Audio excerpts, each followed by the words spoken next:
오늘은 90번째 개송부터 이제 시작하겠습니다. 이제 장은 아라한품이라고 해가지고 이렇게 되어 있는데,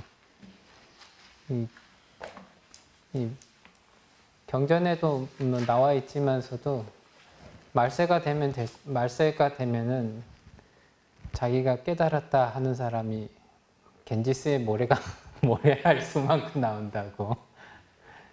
갈수록 이제 뭐 사이비 종교든 뭐든 이렇게 여러 가지로 그런 사람들이 자꾸 나오고 있는데, 그냥 과연 이제 부처님이나 이런 경전에서 아라한이라고 불리는 깨달았다고 하는 분들의 삶은 어떠한 삶이었는가, 이런 것들을 이제 한 번씩 이렇게 되새겨 보면서 보시면은 더 좋지 않을까, 이런 생각을 한번 해봅니다. 90번째 개송. 이미 이 세상의 여행을 마치고 근심과 걱정을 떠나 모든 속박을 끊고 자유를 얻은 사람, 그에게는 털끝만큼 고뇌도 없다. 부처님 당시에 이 제바달다가 부처님의 발에 이제 피를 내게끔 하고, 그 치료를 이제 지바카라고 하는 그 당시에 가장 훌륭한 그 의사한테 이제 치료를 받고 나서 이제 그 어느 일정 시간이 지나고 나면 붕대를 풀어야 되는데, 붕대를 이렇게 풀 시기를 좀 바빠가지고 놓쳤습니다. 그때 부처님께서 그 지바카의 마음을 아시고 안안을 시켜서 붕대를 풀게 하시고 나서, 그 다음날 이 지바카가 와서 부처님께서는 어제 많이 힘들지 않으셨습니까? 라고 했을 때 부처님께서 그에 대한 답으로서 이러한 개송을 말씀하셨다.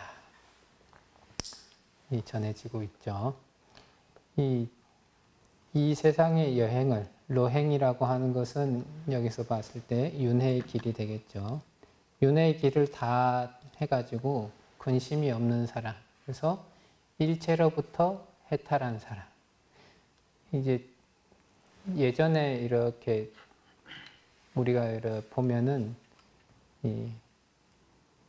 그런 표현들을 절에서 많이 썼던 것 같아요. 대자유다, 대자유인이다, 이러면서 이제 그냥 대자유인이라고 하고, 보통 우리가 영화나 이런 데서 막 프리덤이라고 막 이름 부르짖고 하는 그러한 것들을 이렇게 생각해 보면은, 대체적으로 이 자유라고 하는 것은 무엇을 자유라고 하느냐라고 했을 때, 대체적으로 자기의 욕망을 마음껏 표출할 수 있는 그러한 위치에 계속적으로 놓여져 있다면 자유를 한다, 이런 느낌들이 훨씬 더 강했고요. 근데 불교에서 대자유라고 하는 것은 여기서 얘기하듯이 일체의 개박, 자기를 묶고 구속하고 하는 그러한 모든 것들을 끊어버리고 거기서부터 완전히 해탈한 사람이다, 이렇게 얘기를 하죠.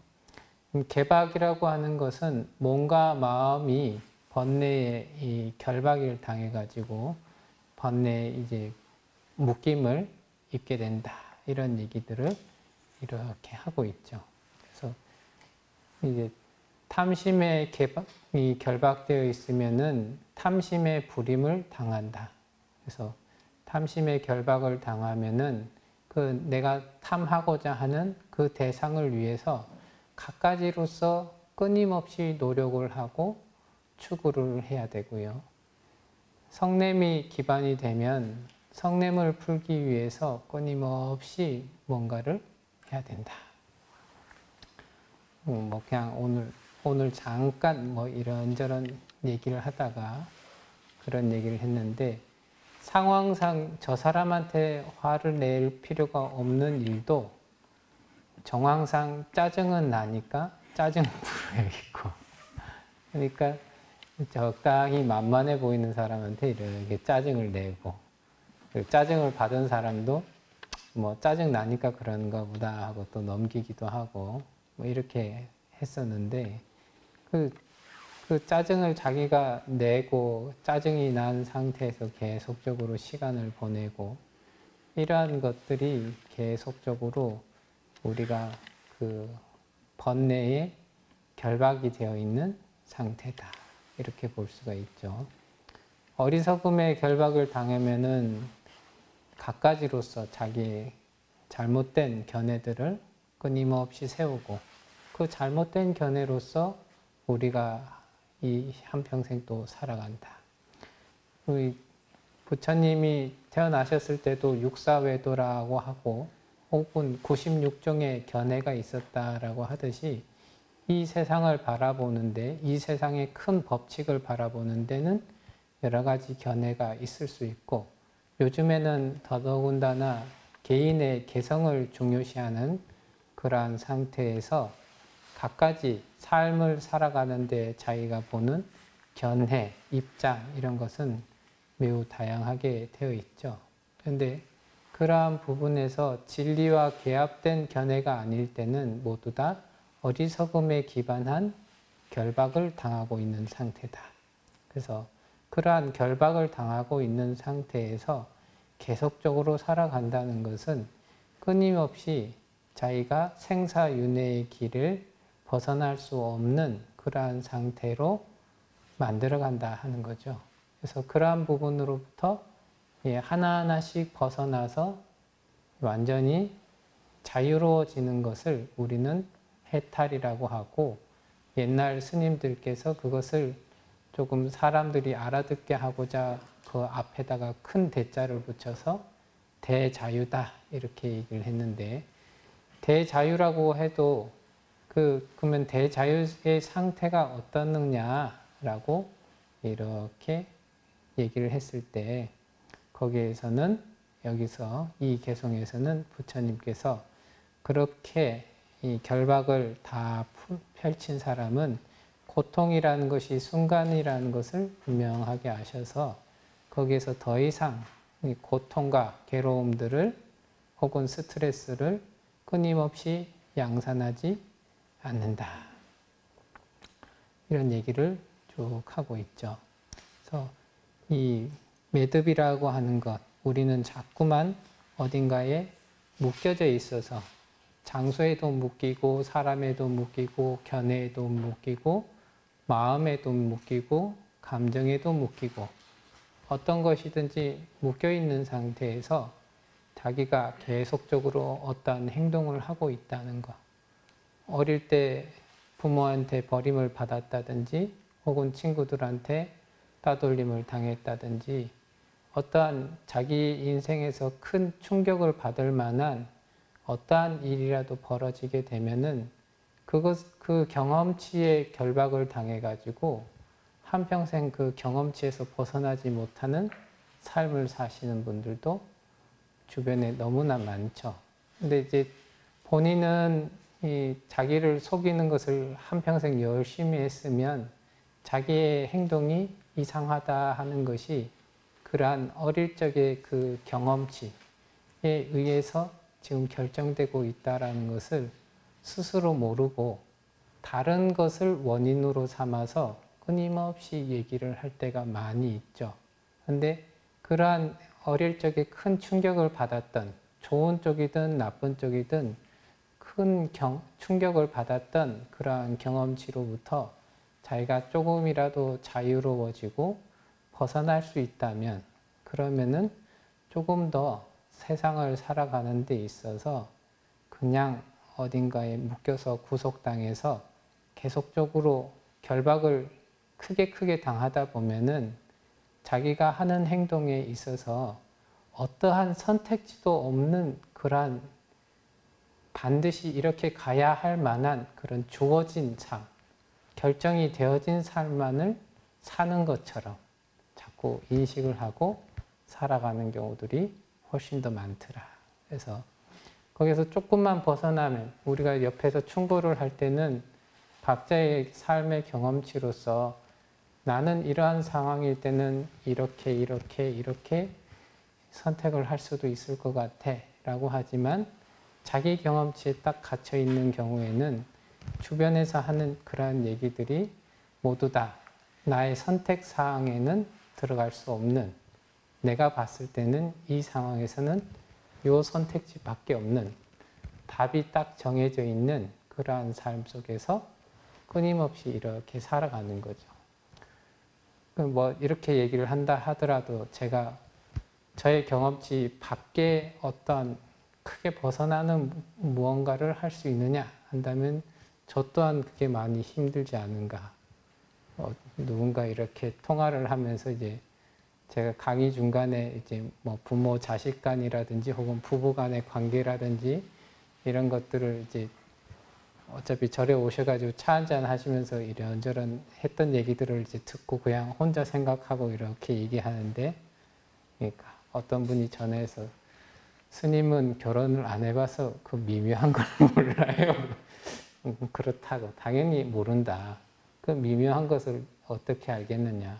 경험치가 간접 경험치고 또 그 경험치를 듣고 나서 그냥 제 나름대로 생각을 하는 거지 그 안에 직접적으로 들어간 것이 아니다 보니까 그냥 이게 뭐 정확하게 아는 게 아니다. 이런 것들을 저도 분명하게 알고 있고 그러다 보니까 어떠한 상황에서 선택을 할 때는 어쩔 수 없이 이렇게 다를 수밖에 없는 거죠.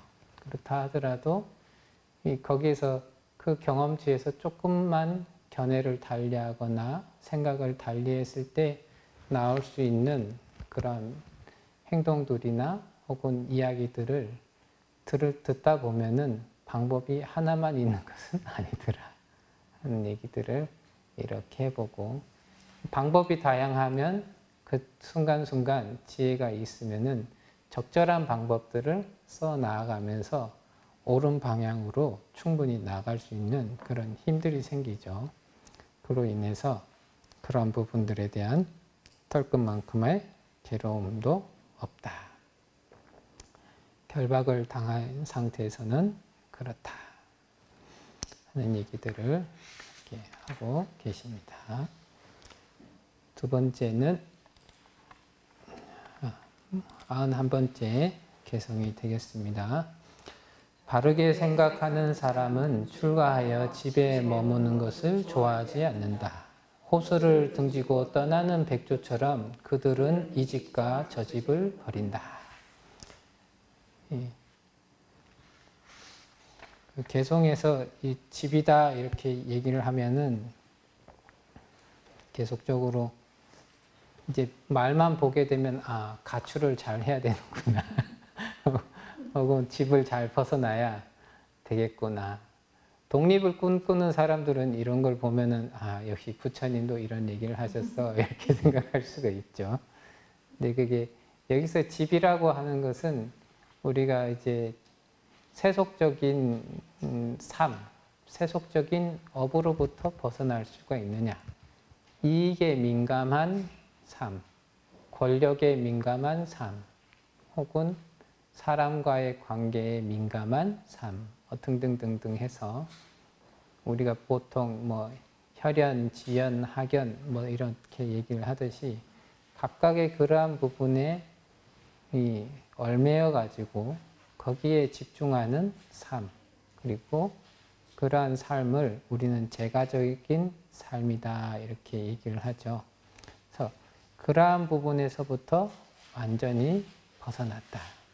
그래서 부처님 당시에 어찌됐든 우리가 글상으로만 경전상으로만 보고 있지만 부처님 당시에 이 출가를 하고자 마음을 먹으셨다 하시는 분들은 집에 있으면서 크게 이 염리심, 떠나고자 하는 그런 마음을 내 가지고 완전히 순간적으로 그런 세속적인 업으로부터 완전히 벗어나신 분이 있고, 어떤 분은 그 마음이 어릴 적부터 벗어나 있어 가지고 뭔가 세속적인 업을 하고 있긴 한데 깊이 발을 담그지 않고 아주 최소한의 일만을 하고 그 나머지 시간에는 출가자의 삶을 쭉 지속하시는, 세속적인 업에 얽매이지 않는 그러한 삶을 사시다가 출가하시는 분도 있고 그렇죠. 그래서 이 바르게 이 생각하는 사람, 정념이다라고 하는데, 그럼 어떤 것을 정념해야 되느냐? 부처님의 가르침이나, 우리로 봤을 때는 부처님의 가르침이나 경전상의 내용이나 혹은 자기의 지금의 번뇌 혹은 잘못된 것들을 수정할 수 있는 그러한 내용들을 바르게 잘 기억하고 생각을 해서 이 세속적인 업들, 그래서 세속적인 업을 자꾸 닦다 보면은 고락이 점차 순간 교차를 하고, 그로 인해서 후생에 더 큰 고통을 낳을 수 있는 그러한 업을 꾸준히 닦는 그러한 상태에서 벗어나서 조금 더 잘 사는 것이 좋겠다. 그래서 집에 머무는 것을 좋아하지 않는다는 것은 세속적인 업을 좋아하지 않는다는 거죠.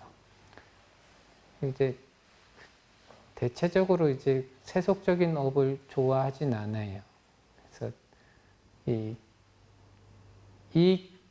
세상을 살아가는 데는 이익을 분명히 해야 된다. 손해와 이익을 분명히 해서 이 계산을 분명히 하는 사람이 좋다.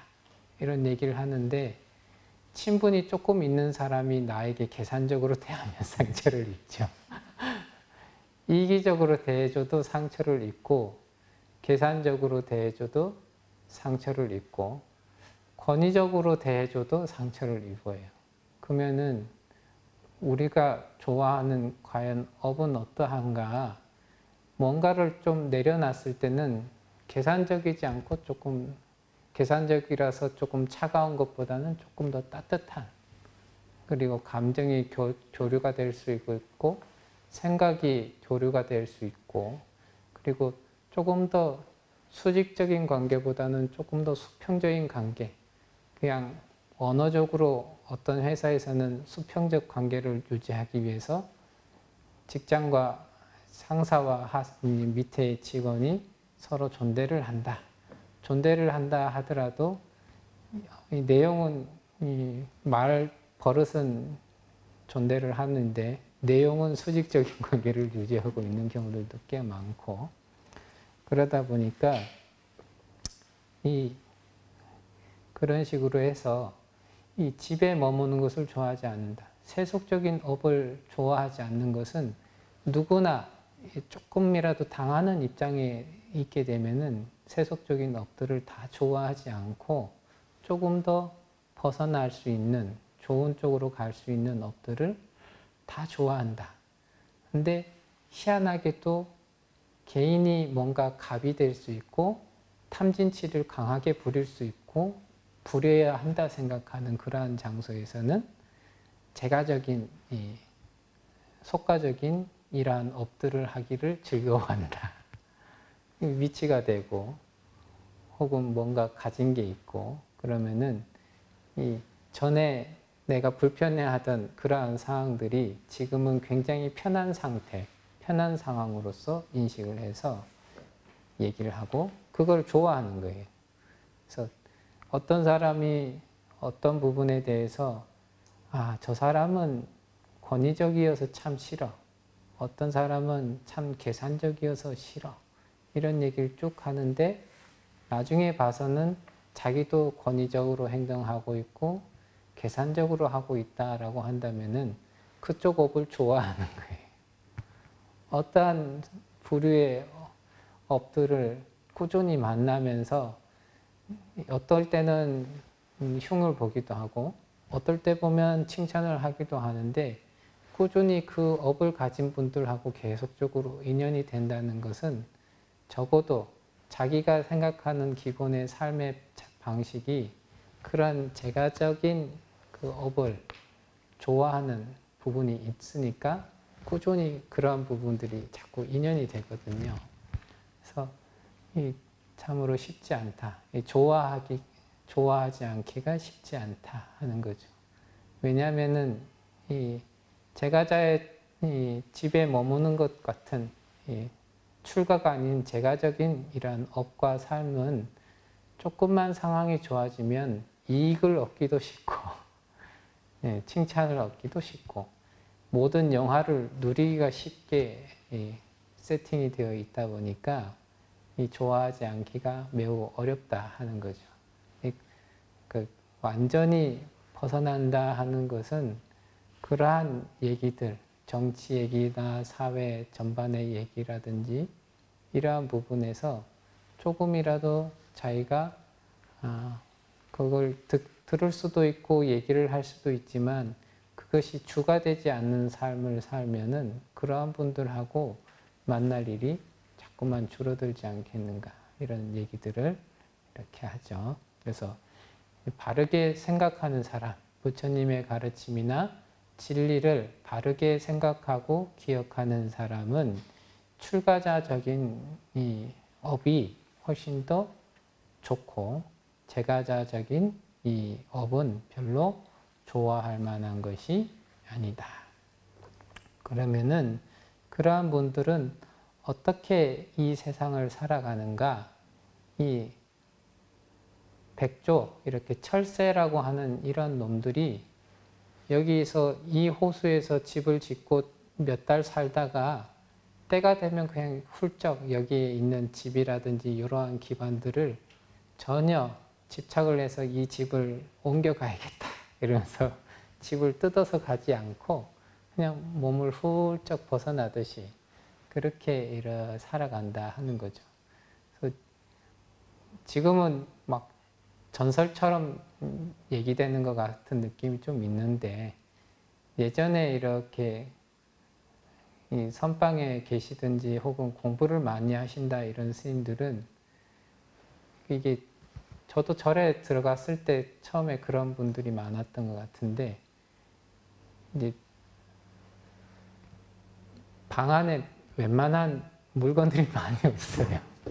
그냥 이렇게 바랑 하나에 뭐 이렇게 짊어지고 갈 수 있을 만큼 그냥 그렇게 짐을 이렇게 단촐하게 만드시고 필요하면 그때그때 주변에 쓰러진 나무나 혹은 남이 쓰다가 버려놓은 것들 수리할 수 있으면 수리하고 뭐 이런 것들을 쭉 해가지고 자기 방에 필요한 거를 만들어서 좀 썼다가 또 떠날 때가 되면은 또 흩어놓고 또 남이 쓸 수 있는 건 쓰게 하고 쓸 수 없는 것은 또 싹 치워가지고 그냥 처음 들어올 때와 나갈 때의 모습이 똑같도록 그렇게 만들어 놓고 이렇게 가시고 이 방이 자기가 쓰던 방이 이제 내 방이니까 내가 떠나더라도 이 방은 비어 있어 내가 써야겠다. 뭐 언제든지 내가 쓸 수 있도록 해야겠다. 이런 마음들이 없는 상태에서 이렇게 지내셨던 그런 어른들이 계셨죠. 그러한 사람들이 바로 이 출가를 해가지고 정념 바르게 생각하는 그러한 업을 닦으시는 분들은 바로 그와 같이 살아간다. 아라한과를 얻으신 분들이 살아가는 모습들은 적어도 그와 같다.